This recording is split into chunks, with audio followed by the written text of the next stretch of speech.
Today, I will give you 8 tips to help you beat any player in Clash Royale. Starting off with tip number 1, to play Evo Goblin Giant P.E.K.K.A.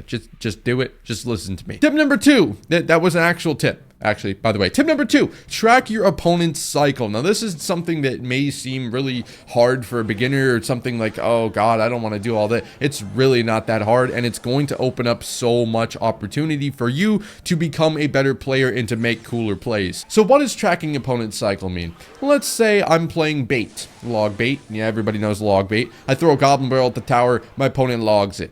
Now, they need to play 4 additional cards after the log to be able to get back to another log. So they're going to need to play whatever 4 cards they have. A quick disclaimer, if a champion is currently on the board and then they play a log, they will only need to play 3 cards. That is what 3-card cycle is. A lot of people don't know that as beginners, but that's why going up against champions is so annoying, because they can cycle things faster since you can't have 2 champions on the board at the same time. But you can use this to your advantage. If you track your opponent's cycle, you could start with just 1 card. Let's say you're still playing log bait. You want to track the log because that's the biggest counter to your goblin barrel. So what you can do is just count. Just keep a note in your head when you're playing what number of cards he has left for his log. So after he plays his log, he plays skeletons. Okay, count 1, 2, 3, 4. Now he's back to log after you get 4. Or you can count backwards down. Whatever helps your brain the most. Now, this is really important because you're going to be able to make out plays and be able to tell what your opponent's going to do when,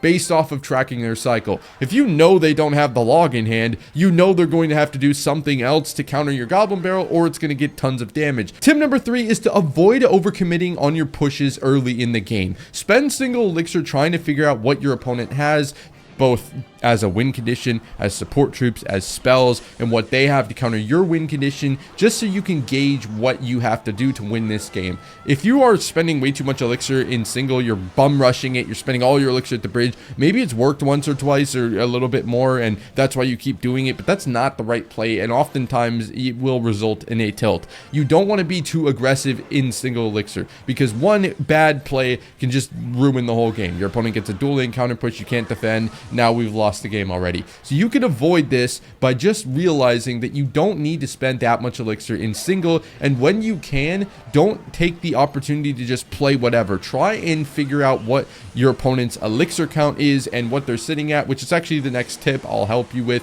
But this is just something that you need to do to be able to have success in this game. If you're being too aggressive, you're giving your opponent way more opportunities to get counter pushes and to go up in elixir and just curb stomp you. So as we mentioned, tip number 4 is to track your opponent's elixir. How does this work? Well, it's just something simple. You don't need to know your exact opponent's elixir at all times, unless you have like a photographic memory, in case that would be pretty cool.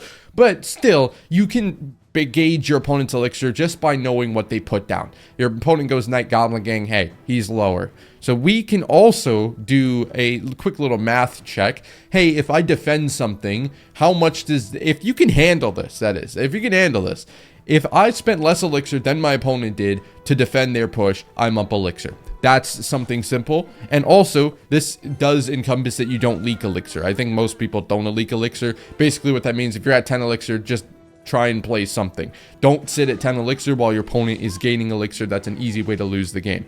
But something simple, like your opponent goes with a tank in the back. It can be a golem, giant, goblin giant, lava hound. You apply opposite lane pressure because your opponent is down elixir. So you're going to be able to have a higher chance to get more damage. And even if you don't get damage, you want to try and build a push that would force out more than just an opponent's spell or something. But still, you're going to be able to force your opponent to play elixir on that push, and now you're going to get damage because they don't have as much elixir, so they're not going to be able to defend it flawlessly, and 2, they're not going to be able to back up their push fully because you force them to spend elixir on defense. That's what the benefit to knowing your opponent's elixir does. And then at entry level, it's really easy to do this just by trying to see, hey, my opponent just spent a lot of elixir, now would be a time to go in. You don't always have to go in when your opponent spends a lot of elixir, but just noting to yourself that he just spent a lot of elixir, so if he continues to commit to this push, he's not going to be at much elixir after I'm finished defending,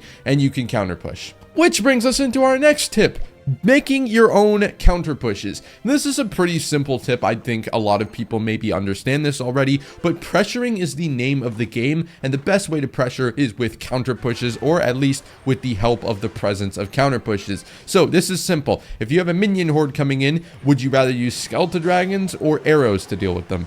Well, given that the skeleton dragons don't splash, maybe this was a bad example, but the skeleton dragons will allow you to kill the minion horde and have a troop there to kill or to apply pressure on offense. The arrows, while they would deal with it easier and for cheaper, won't give you that offensive value at all. So when you're thinking about trying to defend something, you want to try and defend with something that will help you apply some offensive lane pressure. Everybody's deck is different, and this is of course different for everybody, and obviously sometimes you'll need to save a card like a building or a fisherman or something for their win condition, but oftentimes there is a bigger opportunity than you thought to get extra damage by just playing a card on defense that will allow you to build a counter push. Because not only can you just slap a knight maybe in front of those skeleton dragons that you used to defend the minion horde, and now you've got a 7 elixir push for cheap, you're going to be able to then apply pressure in a it's going to force out your opponent to play something. Now you're going to be able to open up the opposite lane, and your opponent's going to have less elixir because they're going to have to defend something that you played on defense, as well as the same amount of elixir that you have to play on offense. So if you can do this consistently, you're going to have much more success in Clash Royale. Our next tip is to play cards with purpose. Don't just play cards to play cards. This is more of, again, a beginner tip, but when you're playing a card, have a reason for playing this card. Why am I playing the Goblin Gang here? Well, because on offense, this might force out a spell. I'm trying to save this for this. I'm going to play Goblin Gang here because he's going to do this.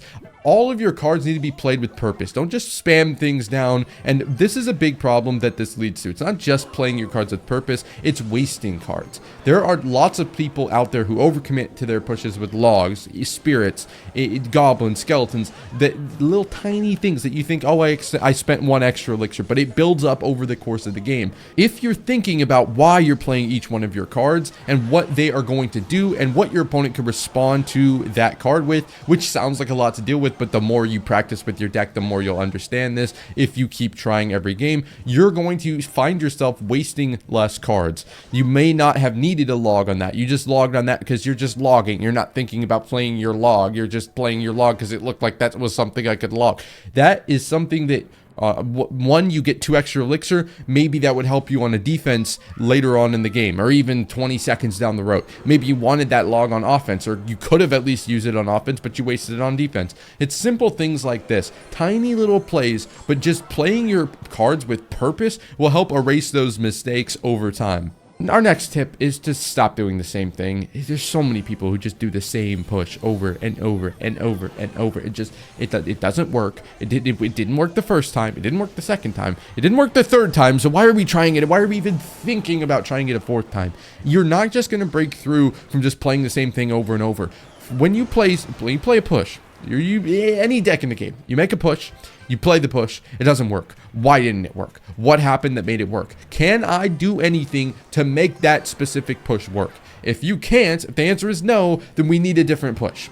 Because maybe you could do a breakthrough if you have an Evo in cycle. Maybe if you have an Evo Zap, you can kill the minion horde and the firecracker. Maybe if you have, extra elixir or an Evo Musketeer, you could snipe the building. If you can't, if there's nothing you can do to change that push, do something else. It's not going to work. You're not going to just do the same push over and over and over again and have it work. And even if it does, that is not something that will continuously bring you wins. Over time, it'll be a net loss. So when you're doing a push and it doesn't work, find out why it didn't work. If you have something to do about why it didn't work, then do that, or try and do that. If there's no why, if you can't do anything about it, if they just, if they stopped it and you can't do anything about them stopping it, do something else, please. And another tip, watch your replays to learn from your mistakes. I give this every single time I do a tips video. It is so important. If you don't know what you did wrong, or if you don't even know what you did was wrong, you're not going to improve. You might improve a little bit, maybe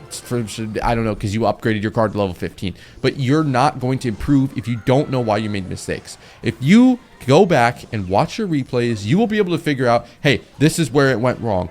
think to yourself, why did it go wrong? It doesn't need to be that specific situation. It doesn't need to be, oh, if you misclicked your prints, you misclicked your prints, okay? Just try not to misclick your prints next time. But if it's something bigger, like, hey, maybe I shouldn't have even gone prints. Maybe going prints was an overcommitment and it led to me losing the game. That's something that you're not going to think about that specific scenario. When my opponent's going Goblin Giant, then I'm not going to go print. It's not about that. It's about, hey, I overcommitted here. So if I try harder next game to not overcommit, whether it be with the Prince or the Musketeer or anything, then, or the Berserker, then you're going to build good habits and you're going to understand the game better, and that already just made you a bigger player and better player. And if you didn't watch your replays, you wouldn't know that. You literally wouldn't know that. And sometimes in game you could tell, hey, that was a mistake, and that's cool too. But sometimes you need to go back to your replays, especially if you don't know why you lost. There is definitely a reason you lost, and I understand that there's obviously 100-0 hard counters out there. Everybody gets hard countered. Sometimes there's just nothing you can do about it.